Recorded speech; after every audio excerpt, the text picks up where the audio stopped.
এই নতুন সমাজ, যুব সমাজ নষ্ট হয়ে গিয়েছে। কথা বলেন ঠিক কি না? আমাদের যুব সমাজের পোলাপান ঘরে বসে ফ্রি ফায়ার খেলে। আমাদের যুগে আমরা এগুলো করেছি না। আমাদের যুগে আমরা মাঠে ঘাটে, বাড়ির পিছনে, গলিতে গলিতে, এখানে সেখানে আমরা সবাই মিলে একটি দল গঠন করিয়া আমরা ফুটবল ও অন্যান্য খেলা খেলেছি। কথা বলেন ঠিক কিনা? আপনাদের মধ্যে অনেক মানুষ আছে যারা আদিম যুগের সমাজ জেনেও তা কর্তব্যে হিসাবে পালন করেন না। কথা বলেন ঠিক কিনা? আমাদের মধ্যে দেখি এখনকার পোলাপান খালি মোবাইলের ভিতরে কয় ধর ধর, মার মার, রিভাইভ দে রিভাইভ দে। এগুলা তার মানসিক নয়, পারিবারিক অসচ্ছলতার কারণে। তার এই বাবা মার জন্যই সেই সন্তানটা আজ ইসলামের পথ থেকে সরে গিয়ে বিভিন্ন অশ্লীল কাজ, অসামাজিক কাজে যুক্ত হয়ে গেছে। কথা বলেন ঠিক কিনা?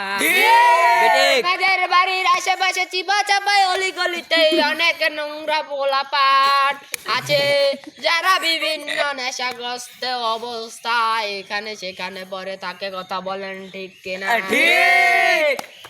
আমরা যারা মোবাইল দেখি, মোবাইলের ভিতরে অনেক ওয়াজ আছে, অনেক মাহফিলে অনেক হুজুররা ওয়াজ করে, গজল আছে, আরো অন্যান্য কি আছে, কিন্তু আমরা ওগুলো না দেখে বিভিন্ন অশ্লীল ভিডিও দেখে। কথা বলেন ঠিক কিনা?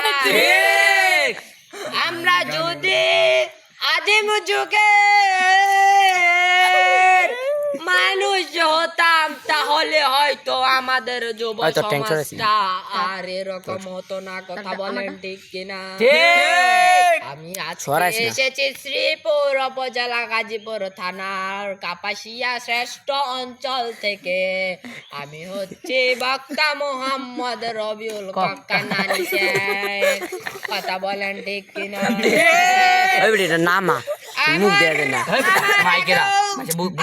নিচে নামা বক্তা ওয়াজ করিয়া গিয়াছেন, ওয়াজ করিয়া গিয়াছেন। তাদের ওয়াজে আমি খুবই মুগ্ধ হইয়াছি।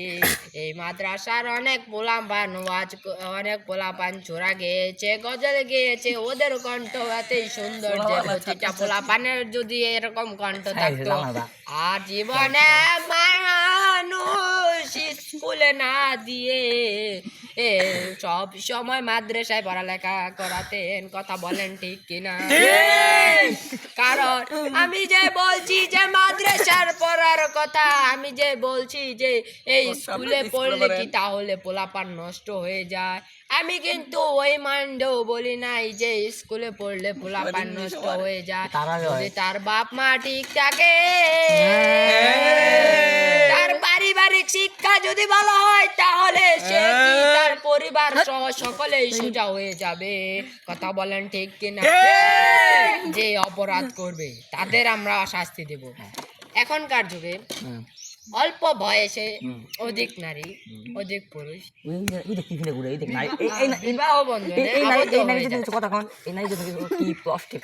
নাম কি? সাদিয়া আক্তার। আগের যুগের মানুষ এগুলো কে দেখবো, দেখবেন আপনারা সবাই। এদিক দিয়ে চিরা, পায়ে ফাটা, ফাটা, এখানে ফাটা, চিপাই চাপাই সব দিক দিয়ে ফাটা। এগুলা কাপড় পরে বের হয়, মাথায় নাই ওড়না।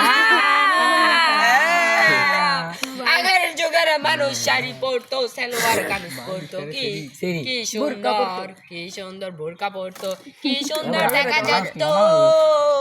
নয়নের মণি, চোখের আলো, খুবই সুন্দরই দেখা যাত।